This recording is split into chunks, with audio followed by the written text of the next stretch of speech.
You guys are absolutely crazy. Thank you so much for the support. It's been such a wild week, and I do apologize that I didn't end up getting a vlog out last week. So it's been 2 weeks since I've put up the crypto convention vlog, and I reminded myself of that because I've got the little bitcoin.com.au stress ball. Now, a couple of things that I wanted to update you guys with. Of course, if you have been following me on socials, you would have known by now that the book has been, available for pre-order, which has been an insane, it's weird to put it into words because I'm looking at the screen earlier today and just knowing that the results of the pre-order 3 to 4 days in has been incredible, and it's purely because of you guys. So firstly, I want to thank you guys, but also just share with you and document how I'm feeling right now. It's been a couple of days. I obviously had my initial moments, and as much as I wanted to get the camera out and share it with you guys, I realized that I probably wasn't in the right frame of mind to be sharing content and capturing it, and now I sort of have some regret that I didn't. But this is the next best thing, 4 days later, to wake up the morning after. So to give you an idea, in this vlog, I just want to capture a couple of things. So number one is obviously my thoughts, feelings towards how the book's launched, sort of the reception that I've gotten after that. I've made a few notes here as well. I'm getting real technical with my vlogs here. I also want to share with you some stuff that's happening on the SP front. We have 1 week left. So this time next week, we'll be having our Christmas party, and it'll be officially our last day of the year. And then I want to share with you some insights around how I'm going to go about goal setting, some strategy stuff for next year. And then, on the personal front, there's a few things happening as well. So I thought I'd give you guys an update. Again, it's all about documenting it. So it'll be really cool to watch this in 12 months' time and come back to it. So let's kick off with the book, Retire Filthy Rich with Real Estate. I think I'll make a separate video around how it all worked out. The beginning in terms of how I started writing it, why I started writing it, how Wiley reached out, how I was rejected and whatnot from other places. And, I'll share that entire journey if you guys are interested. Leave me a comment down below saying book story with Ravi, and I'll make that video for you guys. So, yeah. Obviously, the book gets launched. It's 7:30, which is when I release my normal videos on the normal channel. And I did that on Monday. And the expectation was that, look, I have got an audience. It's about 80,000 followers on YouTube. And I know that the audience that I have are super loyal to the information. And if it's valuable information, you guys are all there. So I thought that if there was a book attached to it, naturally there would be, I guess, an appetite for people to come across and want to read something that's, long form. And I did not expect to, one, have so many people share the book, and whether it's on LinkedIn, whether it's on stories. I also have close friends that were buying and pre-ordering these books, knowing full well they probably were going to get a copy from me anyway. So it was just more of a support thing from their end, and I'm super grateful, and I know that a couple of you guys are watching, so thank you. After that initial period, I obviously had the video come out, and I'll link it up here as well if you guys haven't checked it out. But it was a video around what the book's about, why I created the book, and a little bit more information about that. And then what happened was Monday, go to sleep, and there's no way to really track the Amazon sales that I've had. So I don't really know if it's successful. I'm only going to get told what I get told from Wiley. And they're the publishers. So what happened was I wake up the next morning, I look at the book's still there, which is a good sign. But there's no live rankings. There's nothing that's happened on that front because it takes time for some of that data to come through. And the thing is, it's my first ever book, and I've never done this before. So I sort of thought that maybe the book wasn't selling. Maybe there was a few people that bought it, but it's not ranking in any of the lists. So I thought maybe it hasn't done as well as I thought it would have. Obviously when you put anything out, you want it to be received in the right way. It's like every video that I put out. Sometimes I put a lot of effort into those videos and it gets hardly any views. And then there's some other videos that I've not prepped at all, and they're the ones that do really well. So you don't really know when you put something out on social media. But given that this has been something that I've been working on for so long, I thought in my mind, I've only really got one chance at this, right? So you've got one chance to pre-order, it's the launch. You're most likely going to get the most eyes on yourself at the beginning when you've launched the book and made the announcement. and then it should sort of taper off, which is what I've sort of researched about with other authors, and that's how they've felt.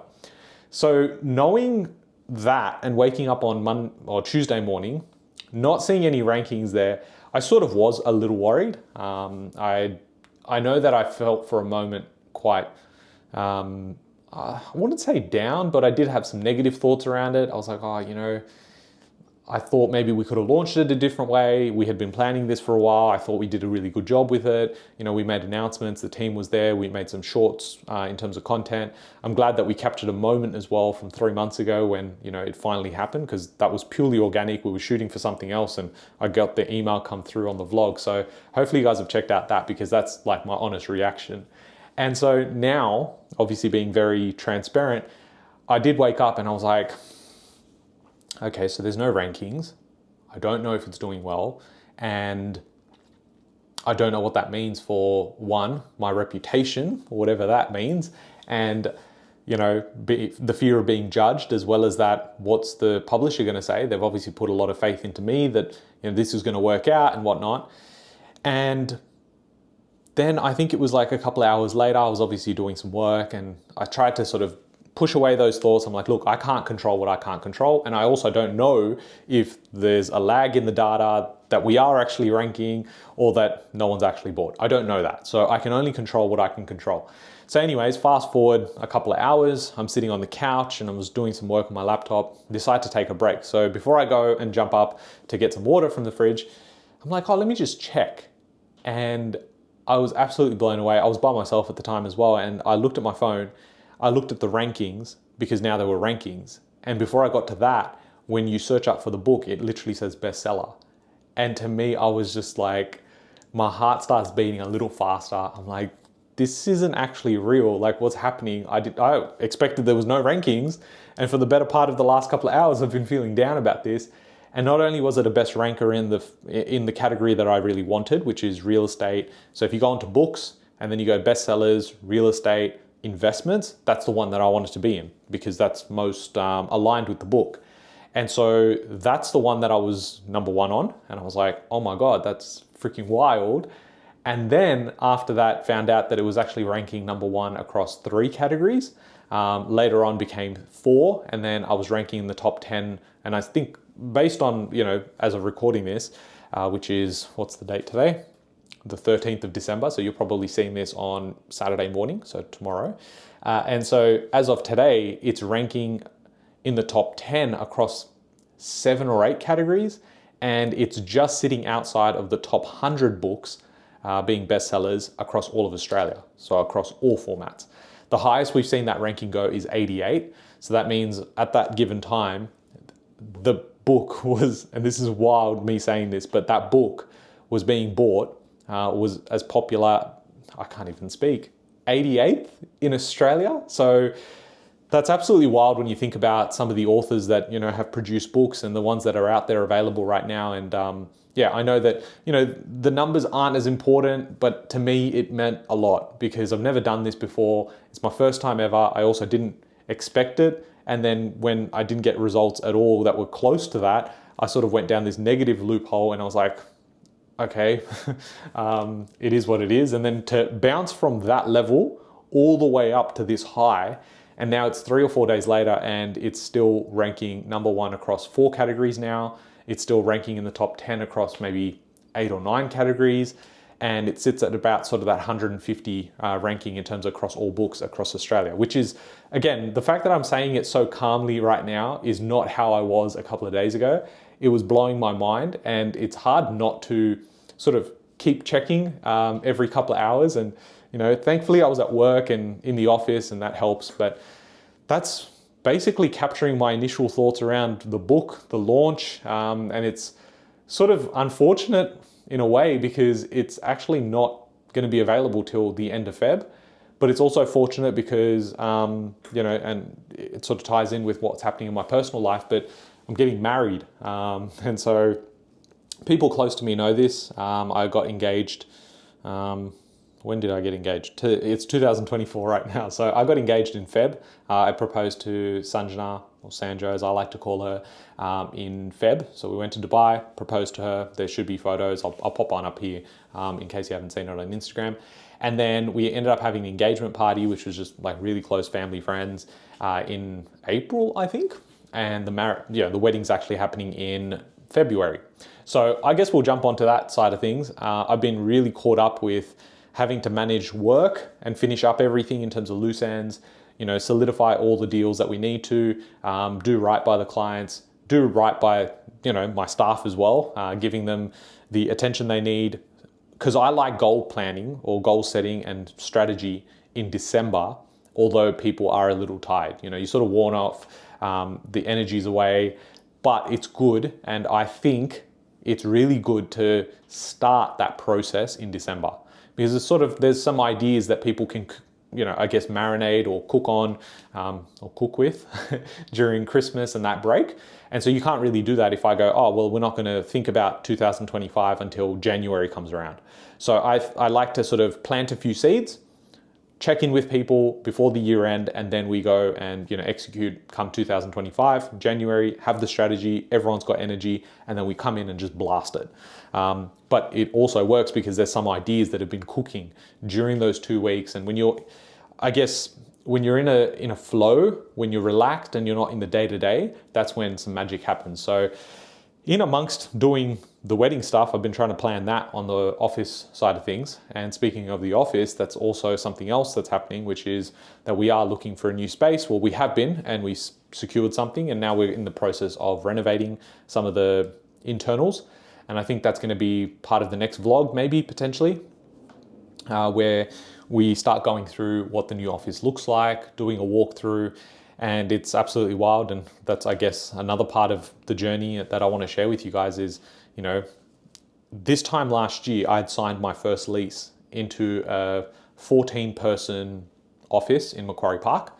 And I thought, okay, I need to tell people, or I need to hire people and then tell my friends, you should probably come into the office because there's too many spots for the people we have. And I think we're at 5-6 people that were local to Sydney. And I've got an office that can fit 15 to 16 people. So I thought, okay, well, it's going to look empty. There's no vibe, there's no culture, and people are going to hate it. So what's wild is that now we've just signed off on an office that's going to fit 101 people.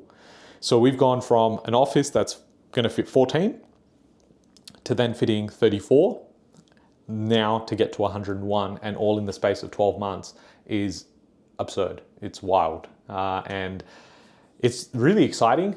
You can imagine the energy. I mean, if you watch any of the behind the agency vlogs on the Personal Finance channel, you sort of realize that a lot of these people are having fun. I would say everyone's having fun. Everyone's having a good time. Work's stressful. But when you get to do it with people that have your back, people that are enjoying every moment as well, they're passionate about what they do, helping clients that then, reciprocate that sort of feeling of, appreciation. It just sort of creates this feedback loop where you just keep going, and positivity feedback loop, I suppose. And so, yeah, it's a really good energy. I'm so excited about 2025. New office as well, usually new energy. So I'm going to share with you what that looks like. But, securing that, the book happening, there's one other project that, has sort of stalled a little bit, but we're at 90% being confirmed that we're going to go ahead with it. But there's a few things that we just need to get, contractually done first, and then I can explain, or I guess not even explain, I'm just going to show you guys what it is. And I still get, pinch me moments when I think about that collaboration, or that I'm not going to talk anymore because I'm probably going to give it away and I'm not allowed to. So yeah, very excited for what that's going to look like. First quarter of 2025, everyone's going to know about it. And I guess with the wedding prep, it's, 110 people. We've got wedding planners, but it's happening in Thailand and it's happening across 3 or 4 days. So as you can imagine, despite having the wedding planners and it's an Indian wedding, there's things that the wedding planner can't do. Like, you got to learn the dances. There's a bunch of things, bunch of rituals that people have to do. And yeah, I'm learning a lot as well about the culture and whatnot. And there's certain things that, if we've made a decision that, we wanted to pay for everything ourselves, which is what we're doing. But we've also made a decision that we're going through this journey of, you know, coming together and having our close family and friends together. We don't want to do things that we like don't understand. And so some of the rituals that even our parents don't understand, we're like, I don't think we need to do those things. So yeah, it's been an interesting journey. I think we're almost at the end of it now. I think it's less than 7 weeks now till that happens. So it's going to be really exciting. I think the memories that we create are going to be amazing. A big reason as to why we're doing the wedding in Thailand is because, one, I wanted to always do something overseas, because I thought that, you know, I in a previous life, I was DJing weddings, right? So what I found was everyone that was attending, and I've attended weddings myself for friends as well. And it could be that, you know, I'm running late from work, or, you know, I had to pick up something from a dry cleaner. There's something that happens in life, you know, oh, my friend asked me for this and that's what I had to do. So I've got all these other things happening and it's my everyday life. And then I have to attend the wedding, right?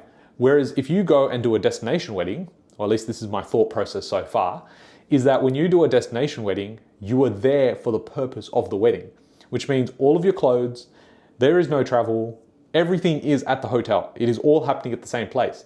And so what that means is everyone can enjoy not having to think about, oh, I've got to go back to real life. It's like, it's a constant holiday for 3 or 4 days, and you get to share it with the closest people to you. Now, the reason why Thailand is because, and no, it's not because people think it's cheaper, it's actually going to work out more expensive doing it there than doing something in Sydney, but you probably get a lot more value, like you get a lot more to do. The reason being is that we've got, you know, our grandparents who don't really want to travel anywhere, at least long distances. They haven't seen their siblings. And so we thought it'd be a really good idea that if we held the actual wedding somewhere that was in the middle of India and Australia, perhaps some of the family from India could come down. Because it's obviously a big, you know, big cost as well as a big commitment from people in India to come across to Australia. But to go from India to like Thailand is like 4 hours, 5 hours. So that is a lot more easy to digest, right? So it's going to be amazing because there's family coming from India that, you know, my grandparents probably won't see in person unless we're doing it in Thailand.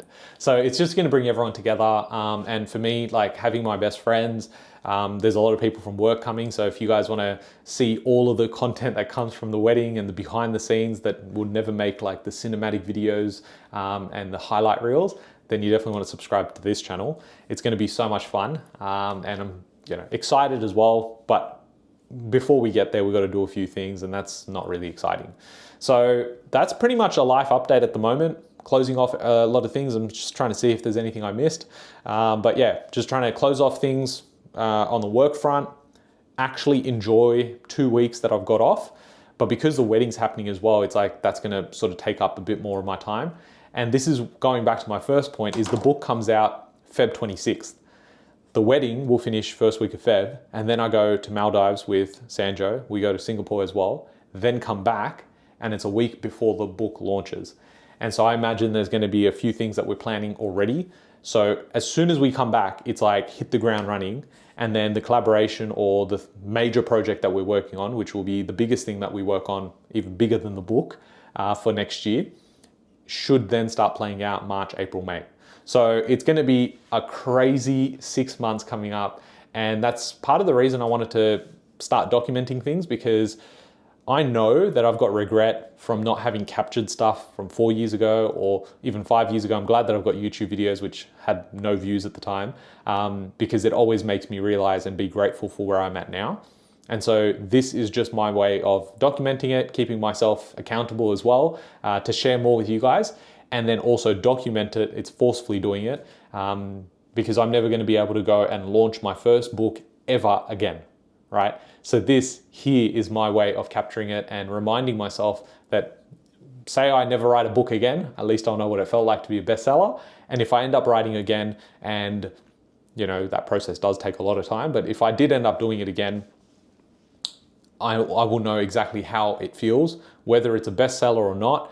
I'm going to at least have been able to capture this moment now. And so you can't wipe the smile off my face. I walk around the office and, you know, there's just a spring in my step. Super grateful for everything that's happened this year, and I'm going to keep capturing it. Maybe you'll get a double up of vlogs during Christmas, because I'm going to be like, hey, I'm so bored, I need to build something, I need to do something, and I'm sure I'm going to get some ideas, so I can shoot it through to you guys, put it out in the universe, and then I'm sure one of you guys might reach out and say, hey, look, maybe you should do it this way, or maybe you should do it this way, and I'm always open to suggestions. But yeah, I hope you guys enjoyed, and again, subscribe if you guys sort of want to see the behind the scenes. I'm sure I'll be creating content on this channel for the next 5, 10, 15 years, and I'm really excited to just document the whole thing.